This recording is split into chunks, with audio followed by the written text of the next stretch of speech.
안녕하세요. 변호성 노무사입니다. 인사노무 개념 잡기, 오늘은 이제 연차휴가에 관련해서 알아볼 건데요. 연차휴가 관련해서 크게 보면 개인별 입사일 기준 방식이 있고 회계연도 기준 방식이 있는데, 오늘은 개인별 입사일 기준 방식으로 설명을 드릴 거고, 그리고 2018년 5월 달에 연차휴가가 개정이 되면서 많은 이슈가 되고 있고 현재 정비가 되면서도 혼란스러운 부분이 있기 때문에 그걸 중점적으로 설명을 드리도록 하겠습니다.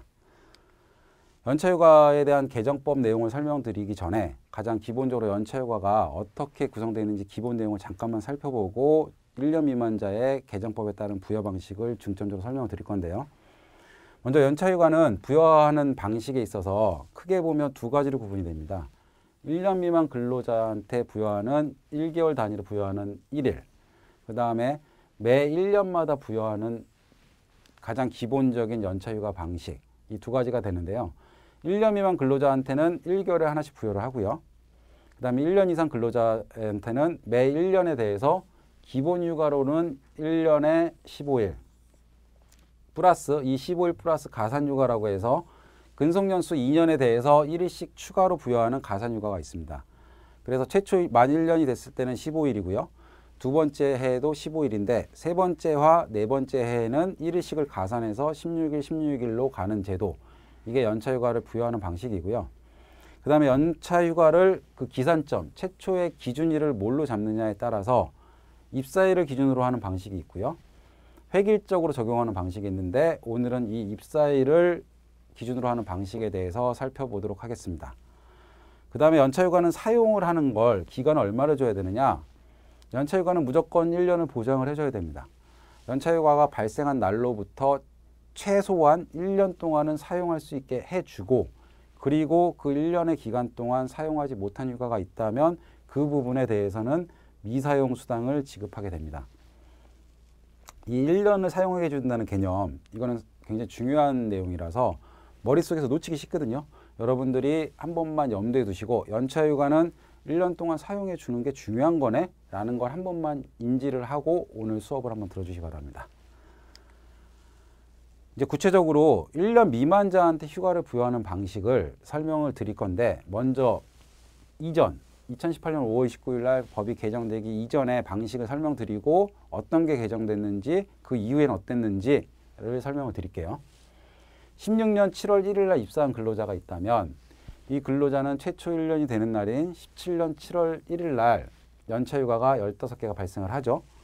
만 1년을 근무했고 여기서 전제는 80% 출근율을 만족시켰다고 한다면 15일의 연차휴가 발생을 합니다.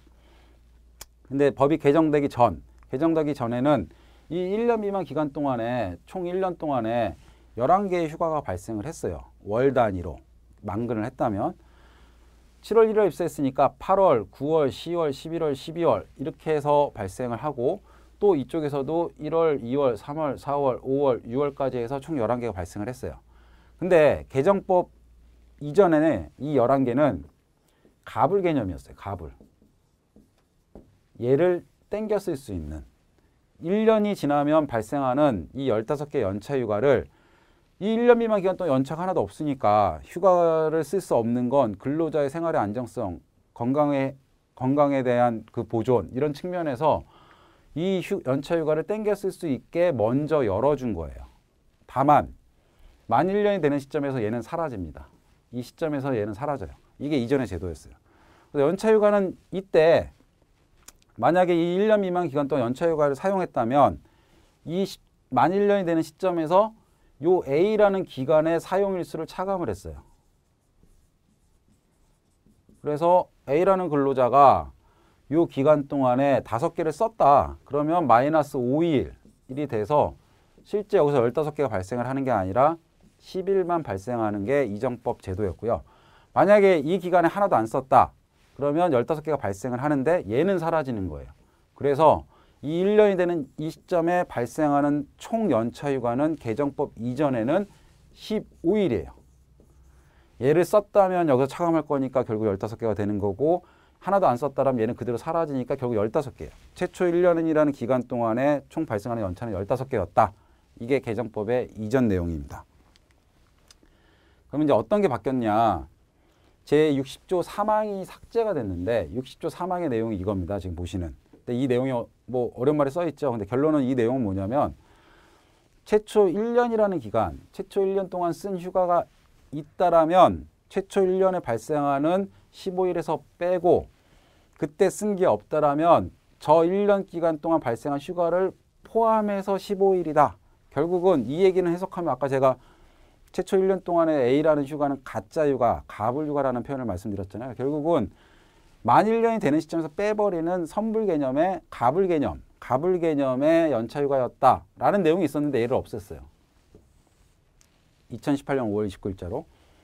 얘가 없어졌다는 내용은 결국은 이 가짜 휴가를 진짜로 변화시켜 준 거죠. 이제 1년 미만 기간의 휴가도 진짜다라고 바뀐 거예요. 그래서 방금 설명드린 것처럼 개정 전에는 만 1년이 되는 시점에서 1년 근무하면 총 15일이었어요. 근데 개정 후에는 만 1년이 되는 시점에서는 총 26일이에요. 왜냐? 1년 미만의 11일 플러스 만 1년이 되는 날 발생하는 15일. 이 15일과 11일이 별개로 여전히 존재하고 있기 때문에 만 1년이 되는 시점에서 총 26일이 발생을 한다라는 게 개정법의 핵심 내용입니다. 개정 후의 내용을 다시 한번 표로 설명을 드리면 일단 2018년 5월 29일자 개정이고요. 근데 여기서 주의하실 점은 법은 5월 29일 날 개정이 됐어요. 2018년. 근데 실제 적용을 받는 사람은 이거예요. 2017년 5월 30일 이후에 입사하신 분들은 실제 이 연차휴가의 개정법을 적용받습니다. 왜냐하면 아까 말씀드린 대로 1년 미만 기간 동안 발생한 연차휴가를 15일에 포함하는 조항이 삭제된 거거든요. 근데 5월 29일자로 그 조항이 삭제가 됐기 때문에 이때부터 1년 미만자가 이 날짜를 기준으로 하면 이 날짜부터는 그 조항이 삭제가 돼서 결국은 1년 미만자 휴가가 진짜 휴가로 적용되는 개념 이렇게 바뀌었다고 보시면 되고요. 18년 7월 1일 날 입사를 하신 분이에요. 18년 7월 1일 날 입사하신 분이 만 1년이 되는 시점인 19년 7월 1일까지 총 1년 동안 11일이 발생하는 건 똑같아요. 개정 전이랑. 근데 아까 이 11일은 개정 전에는 가짜 휴가였고 가불 휴가였잖아요. 얘는 진짜예요. 진짜. 자기만의 진짜 휴가예요. 이 11일과 상관없이 이 15일은 여전히 발생을 하는 거예요. 만 1년이 되는 시점에서. 아까 개정 전에는 이 발생하는 15개에서 만약에 이 기간에 쓴 휴가가 있다면 차감을 했고 안 썼다면 얘는 사라졌어요. 근데 개정법은 이 11일과 별도로 15개가 발생을 하는 거예요. 그래서 아까 이 1년이 되는 시점에서 토탈 15일이었죠. 근데 이거는 11일, 이 A의 11일 플러스 B의 15일이 더해져서 26일. 이게 개정법의 핵심입니다.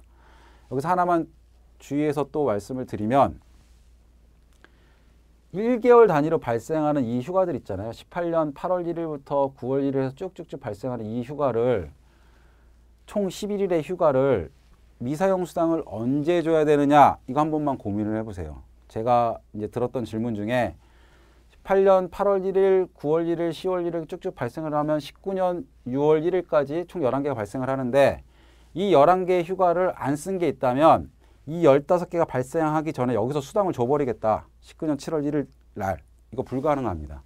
이게 굉장히 앞으로 문제가 될 수 있는 사안이기도 한데 매월 발생한 18년 8월 1일 날 발생한 휴가는 1년 동안 쓰게 해줘야 돼요. 아까 제가 서두에서 말씀드린 것처럼 연차 휴가는 반드시 1년 동안 쓸 수 있는 권리를 보장해 주고 나서 그걸 안 썼다면 수당이 나가는 거거든요.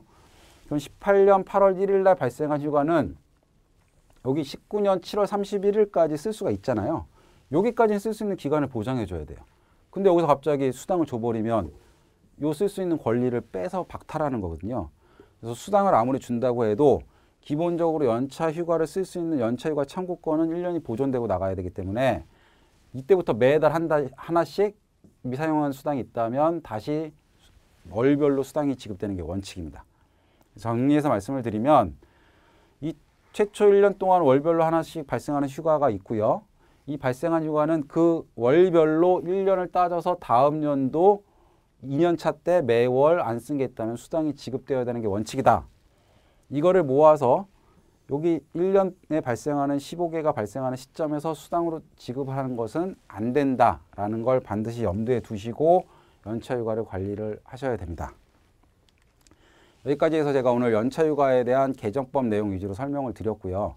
오늘은 이제 개정법 중에 개인별 입사일 기준으로 관리하는 방식을 설명을 드렸습니다. 다른 강좌에서 회계연도 기준의 방식도 설명을 드리고 있으니까 회계연도 기준을 관리하는 회사는 반드시 그 강좌도 한번 들어보시고 이해를 하시기 바랍니다. 여러분들의 실무에 조금이라도 도움이 되길 바라며 오늘 시간 마치겠습니다. 감사합니다.